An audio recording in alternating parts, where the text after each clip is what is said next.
GearNetwork.com. The following is a presentation of the Gear Radio Network. Hey, this is Kip Winger, and you're listening to the All Bets Are Off podcast with Robbie Vegas.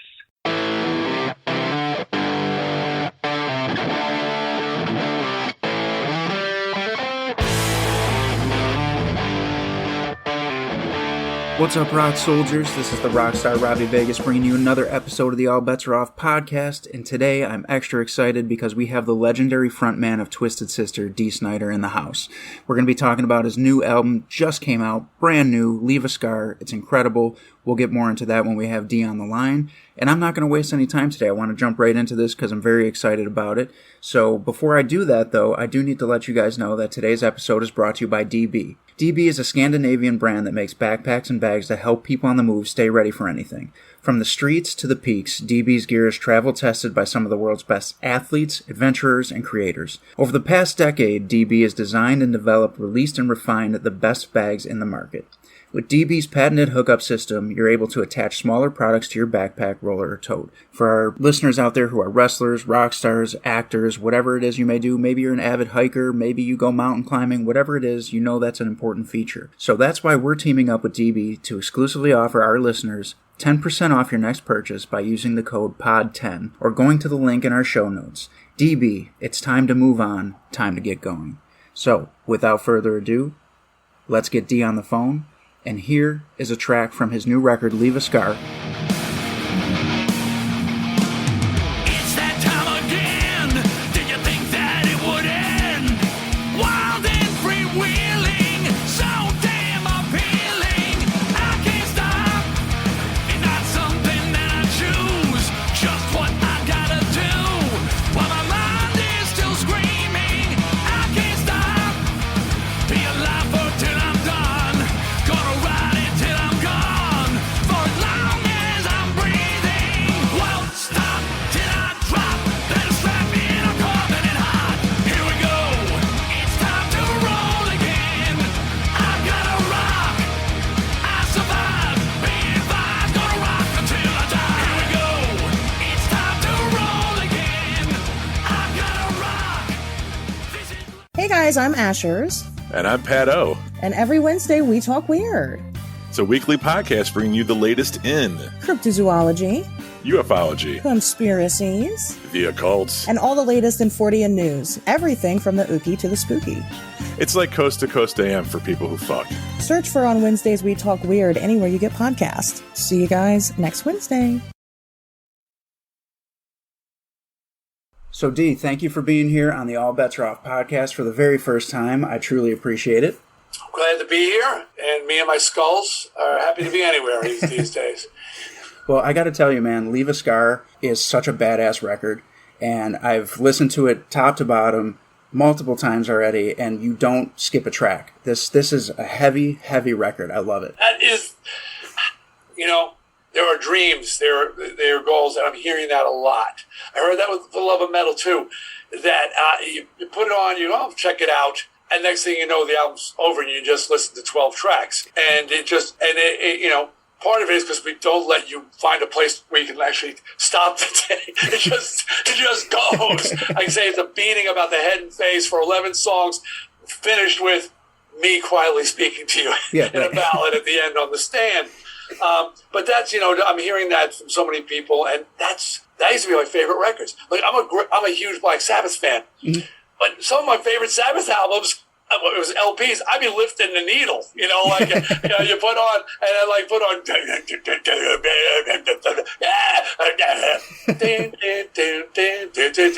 what the next track,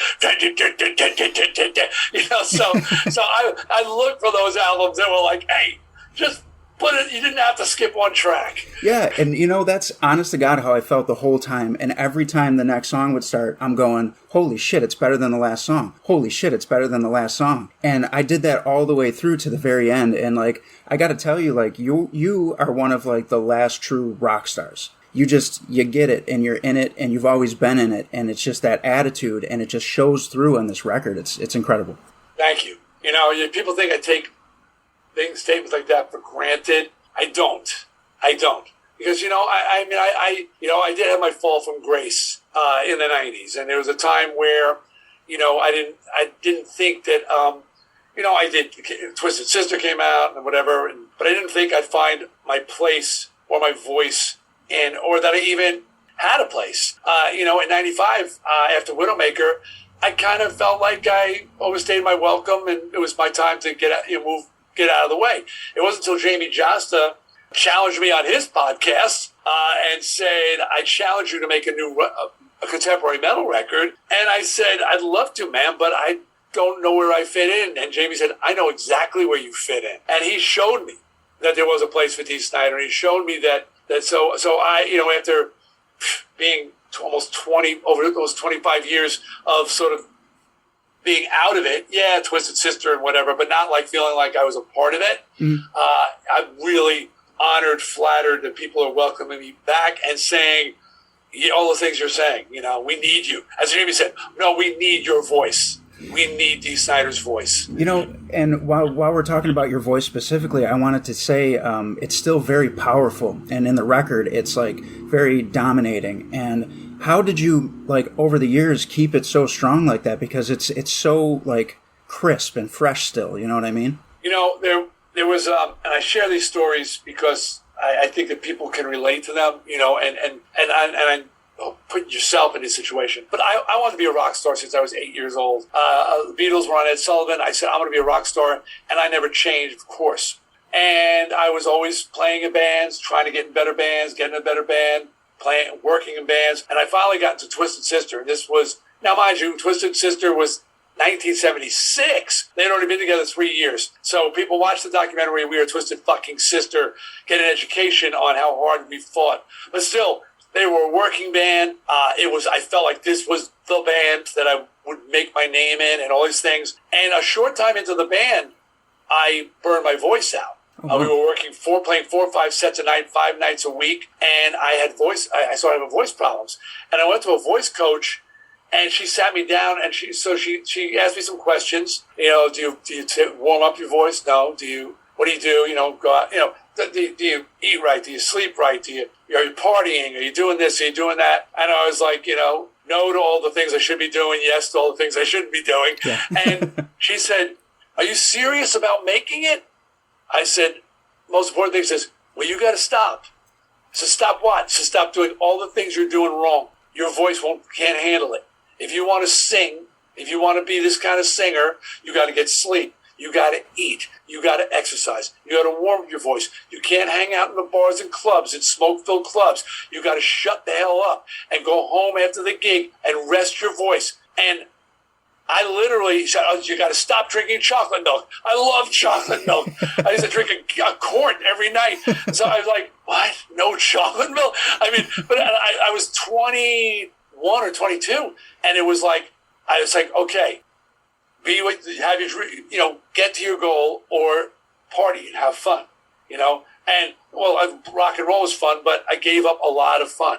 The point, there's a long answer to a short question, but over the years, I took care of my voice. And I once had a throat surgery. I mean, it was difficult when you're screaming like I do. But still, it's been no smoking, no drinking, no drugs, no partying. And I have a voice in my 60s that's as powerful, if not more powerful than it was. Yeah, absolutely. And it really showed through just from the very first track. And I wanted to ask you, because there was a lot of feeling and a lot of emotion in the album. So what was inspiring you while you were writing these songs?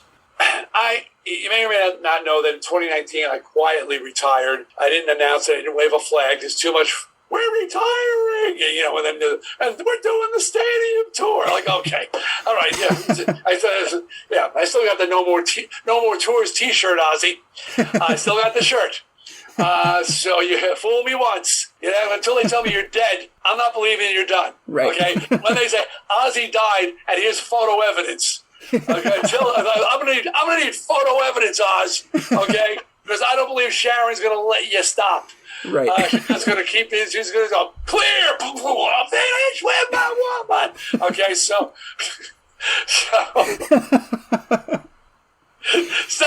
I didn't tell, but I told my band, I told my management, I told my family, yeah, I think I'm done. I think that's it for me. I do other things, radio, TV, movies, writing. So, but then the world shit the bed, and then I started, the COVID, and then the politics of the world was just a mess. And I was on social media railing, and it was somebody who said to me, I was like, I said, you stop sitting, the vast moderate, the vast middle, the ones who sit quietly going, I'm sure it'll work out. I hope for the best. Mm-hmm. It usually comes back to center. Right. And I'm going, how's that working for you? Yeah. It's not working. Okay, you speak out. We are the majority. Yeah, we lean a little right. We lean a little left. I'm a concealed carrying women's right activist. Vice called me a gun-toting feminist. Yeah, that's a little right and a little left, okay? Yeah, most of us are kind of somewhere in that range, the majority. Yeah. Speak out. And someone tweeted me and said, Dee, we don't all have your platform or your voice. What are we supposed to do? Mm-hmm. And that hit me hard. I said, I'm that voice. I'm one of those guys who's got that platform and that voice. I said, get behind me. And that was kind of the starting gun when I said, all right, I've got to write some more. I've got to say some more. And I hadn't written songs since 95. So it's time for me to start speaking out again and being a voice for the voiceless. Well, with that being said, if I asked you, could you pick a favorite track from Leave a Scar? Well, I mean, the most important track on there is the most radically different song, and that is Stand. Mm-hmm. It's where the title comes from. Leave a Scar is from the song Stand, and it is the point of the whole record. While the album in each song speaks to different situations, whether it's social media or the state of, like crying for your life, this observation that a lot of people do not want to take responsibility for their actions. Yeah. They'll take responsibility if their actions are successful, but the minute they go south, they go, that wasn't me. I didn't do it. Or it was his fault. He told me to do it. I blame him. Yeah. And I'm like, come on, man the fuck up. Mm-hmm. And woman the fuck up. Yeah, you take credit, you do the crime, do the time, own your shit. So that was that song. So each one had a meaning, but the overall feeling about the song is in Stand.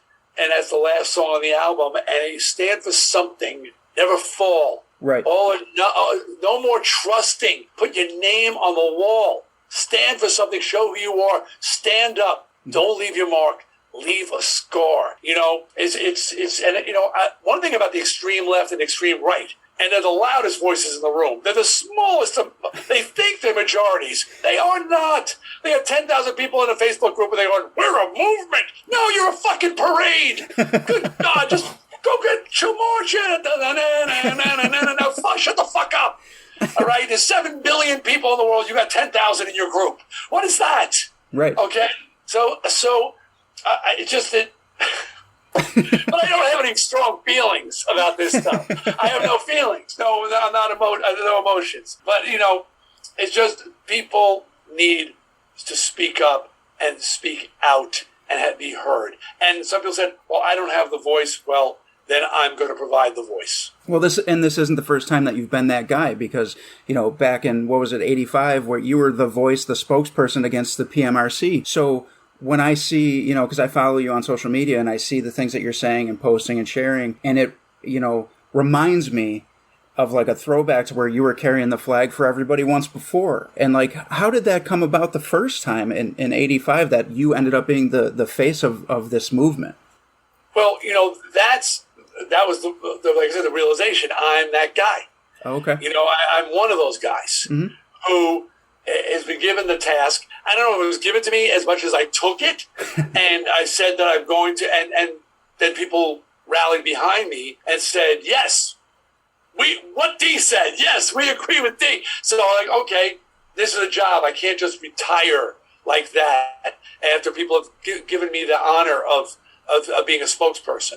Now, back in the 80s, I don't know who reached out to me. Management said they want you to come to Washington to testify, and I was like, hell yeah. I thought I was grabbing the flag. I thought I was leading the charge, Yeah. I saw myself like Eddie on the cover of that Iron Maiden. Yes. With the British flag. Yep. I saw it even look like, yeah. So that's how I saw myself, and unfortunately, at the time, there was a lot of apathy from the rock community. The record label, the record industry folded and agreed to that warning parental advisory sticker before we even spoke. Frank Zappa and I arrived and we found out, we were told they agreed to a sticker. We're like, what are we doing here? Yeah. If they've already they've accepted the sticker. So there was that. Then most bands stayed out of it, went quiet, and that's another thing that bugs me. I mean, I get entertainers staying out of the fray day to day, but sometimes you gotta speak up. Yeah. And sometimes there's moments where you've got to say something. And there's a line in Stand that says, "Time to take the stage." That's directed at artists who shall remain nameless, who were still vocally taking a position. I don't think it's the place of a creative to get involved in politics. There is times. And in 85, there was a time for me to step forward. But nobody else really did. Very few did speak out. And a lot of the young people were very apathetic too. Did not get the significance of what was going on. Mm-hmm. Over the years, the significance of that event has grown. It's taught in any class on censorship. People study it, and a day doesn't go by that people don't mention it to me or walk up to me and shake my hand and say thank you for stepping up. And but I saw the importance of it at the time. I always thought that another cool part of that whole thing when that was going on was that John Denver was right there with you, and I thought that was like such a rock star move on his part. And I mean, I thought as if I was there, but I was born in 87. But, researching and going back and, knowing how important and significant that was, I was like, John fucking Denver, man. Yeah, well, so we knew it was me, Frank, and John Denver. Mm-hmm. And I remember, and my one regret is I never got to meet John and shake his hand because he stood tall that day. Mm-hmm. Very tall. In many ways, his speech was more powerful. And I'll tell you why. So Frank and I were in the back room and we're going, I wonder where John is going to land on this. He was coming from NASA, where he was being interviewed to be the first musician in space. Oh my God. This guy was so mom and apple pie at that point. He had his annual holiday show special. He had movies. He was like just a sweet guy, Rocky Mountain High. And we knew where we should stand, but we worried about it. And when he walked in, the senators were like, "Oh, John Denver, it was such an honor." They're not treating like they treated me and Frank. Yeah, of course. They treated him like he was royalty. Yeah. And when he opened his mouth and spoke out and said, "I'm against censorship of any kind," me and Frank cheered in the back room, and the senators were scrambling. Yeah. Because he said, "I liken what's going on here to the Nazi book burnings," and that's the last thing any senator wants to be connected to is Nazi book burnings. Yeah, right. So turned out he was more of a rock star than me and Frank. Me and Frank, no drugs, no alcohol, clean, sober, married, kids. John, as it turns out, people found out after he died, was a wild man. I mean, apparently he took a chainsaw to the furniture in his house in retribution to his ex-wife, and was a heavy drinker and partier.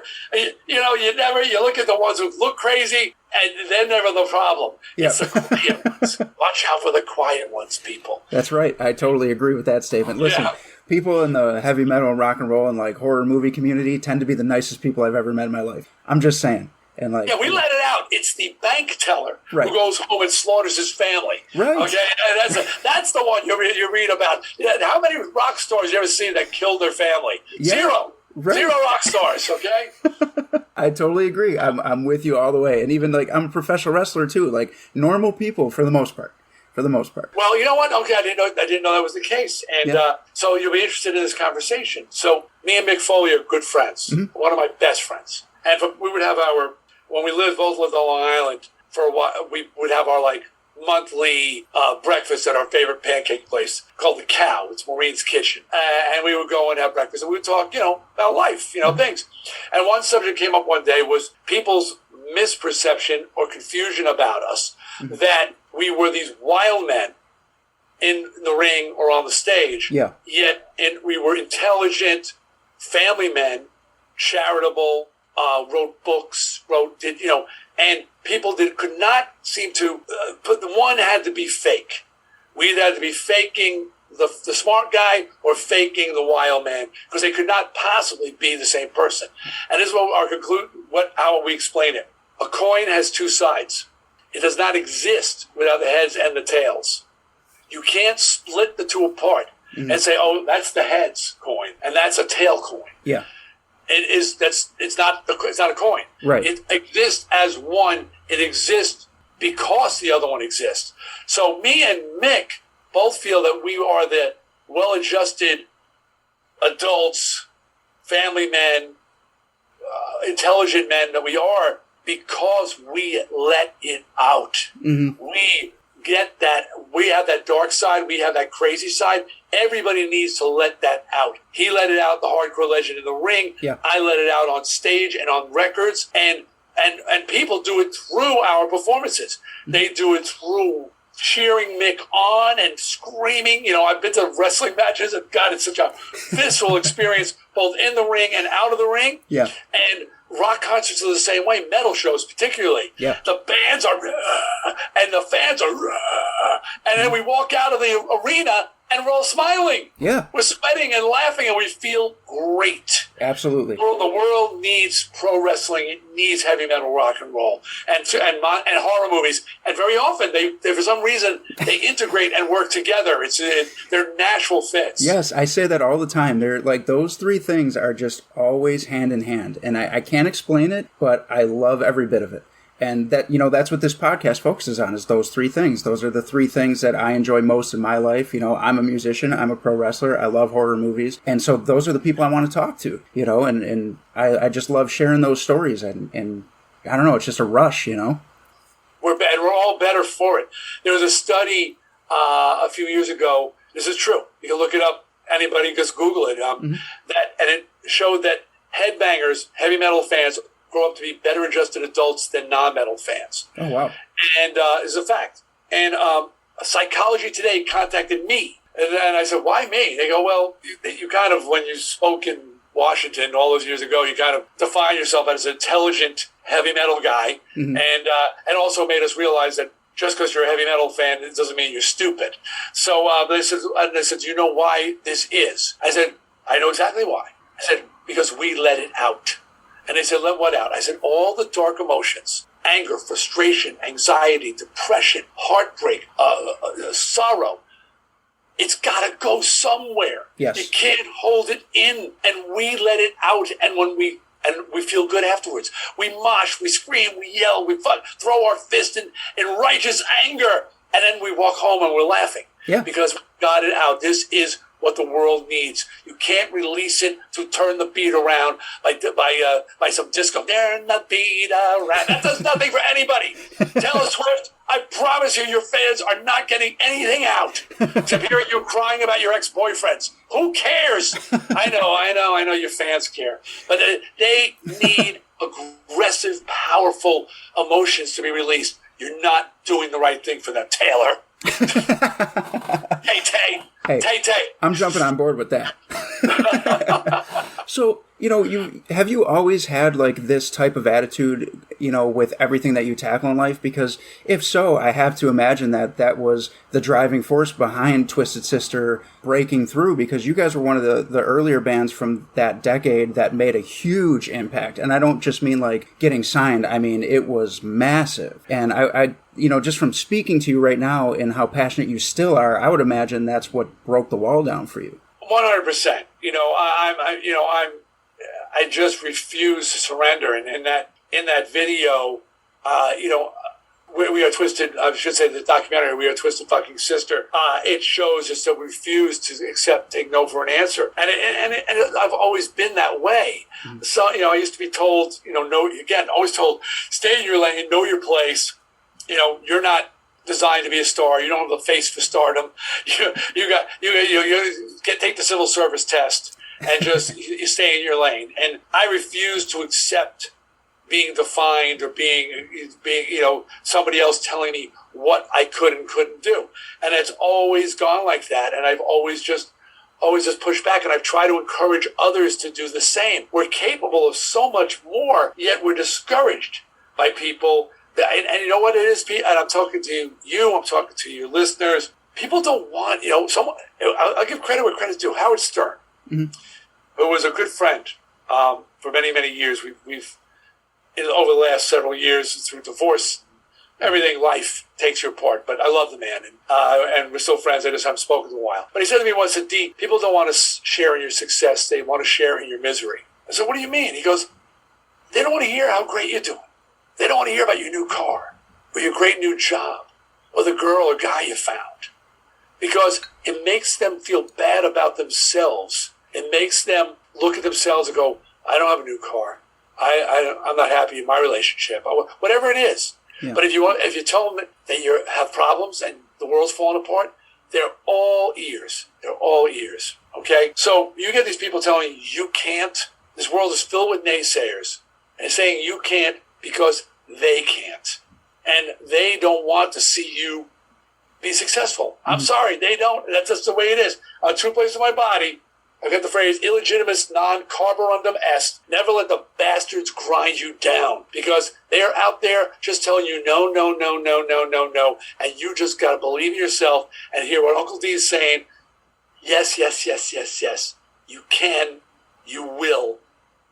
And every song I've ever written pretty much reinforces it. Okay, down but never out, all or nothing more. Although I've got so many songs on this record that are just up your the Uncle D blowing smoke up in your ass and telling you you're fucking great.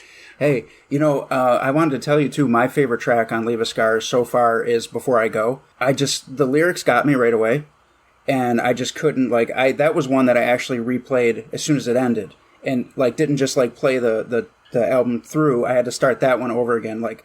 So much emotion in that song. And from what you were just saying, it was like an inner reflection of you almost from what I was hearing. There's certain songs you can't write when I'm blown away by some of the things I write. I wrote The Price when I was in my 20s, a song about the sacrifices we make in life. I had no clue.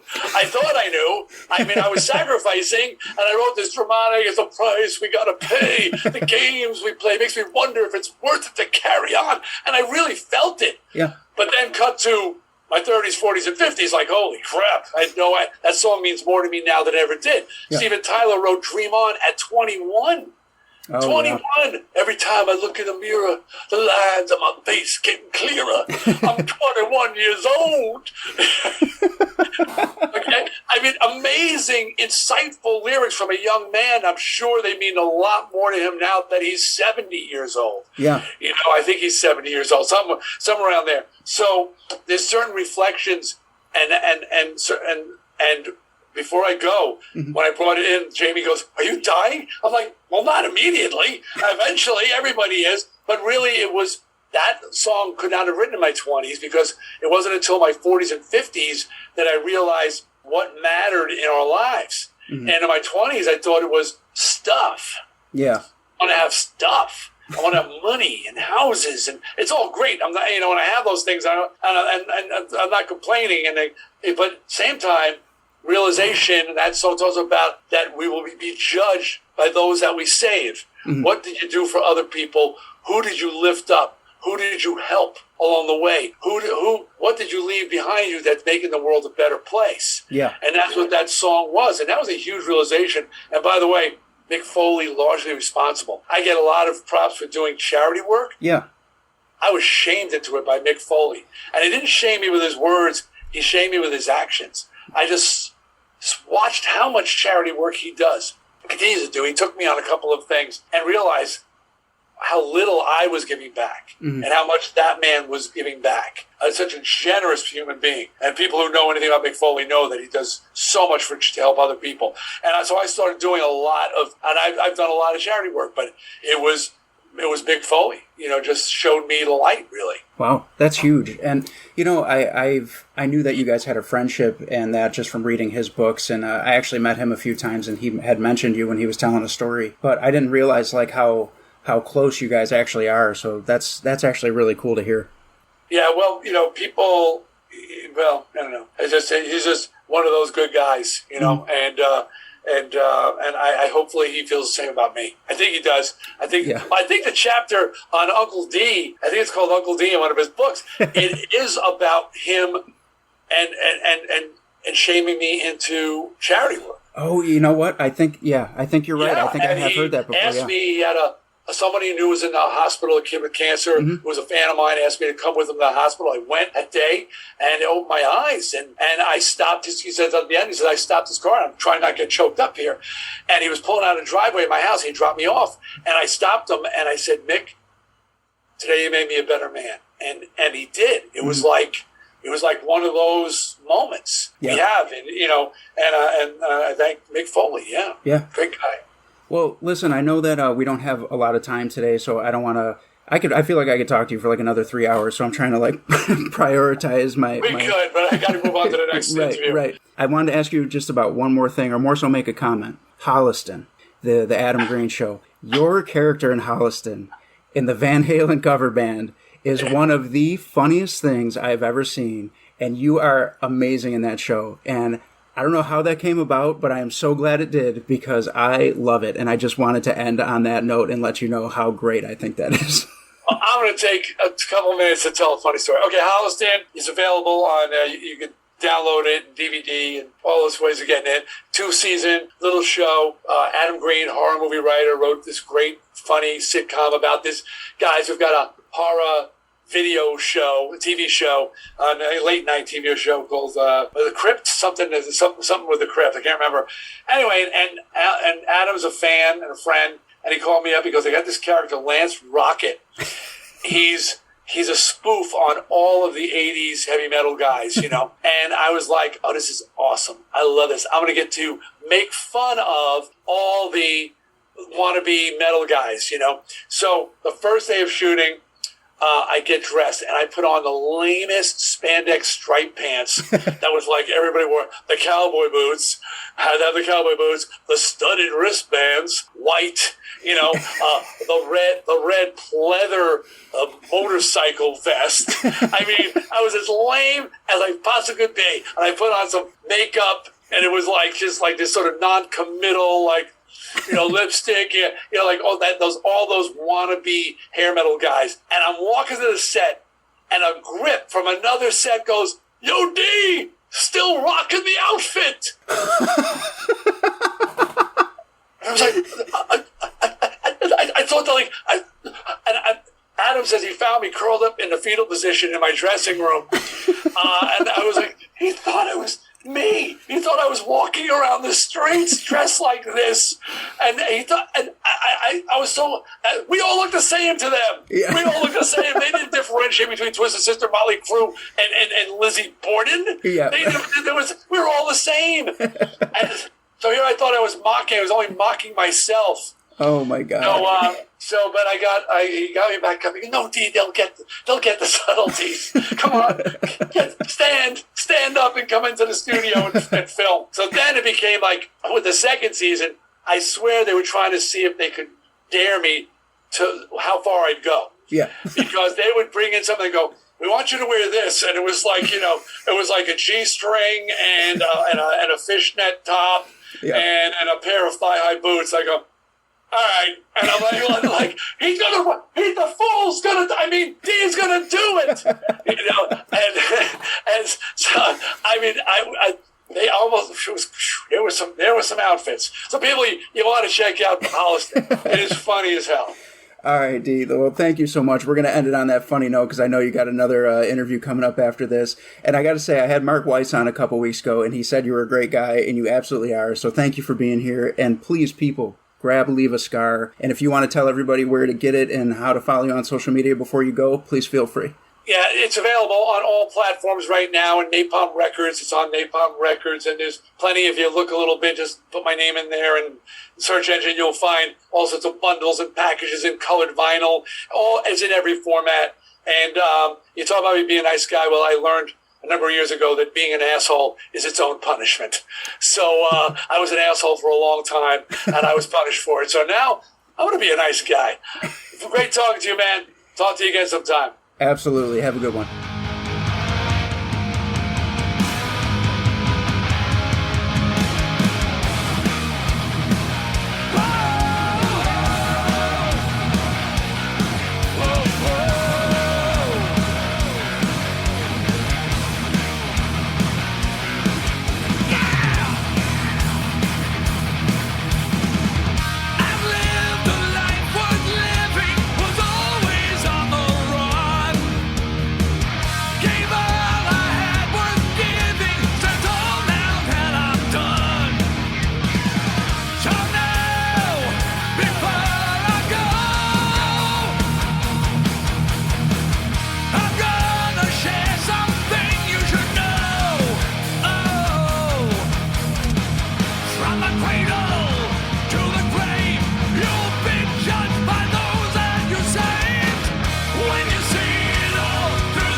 All right, rockers, so once again, legendary frontman Dee Snider, one of the last true rock stars, man, and what a great guy. Cool to talk to, super down to earth. I probably had like an hour and a half more questions I could have asked him, but very busy guy right now because the album is brand new. So please, guys, whether you're on Spotify, Apple Music, if you go to Napalm Records, you can buy it in the different vinyls like he was saying. So support Dee, and honestly, we're getting into fall, spooky season. Watch his horror movie, Strangeland. Oh, such a great movie. If you haven't seen it, please check it out. I believe Holliston is still streaming on Shudder. So if that last little bit that we were talking about interested you, check that out. And also, I do need you guys to check out another one of our sponsors with Death Comes Lifting. Fitness for the Misfits. Check it out. Join the Lifting Dead Army at deathcomeslifting.com. They have a Patreon page. There's workouts. There's merchandise. And it's for people who are into horror, heavy metal, punk rock, but still like to live a healthy lifestyle and get in the gym and do your thing. So make sure you're checking them out, because all of our sponsors make this show possible. So thank you, Dee. Thank you, listeners. And we will see you next week on the All Bets Are Off podcast. Oh, and before I let you go, after spooky season, Christmas is coming. Twisted Sister has a badass Christmas record, so check that out too.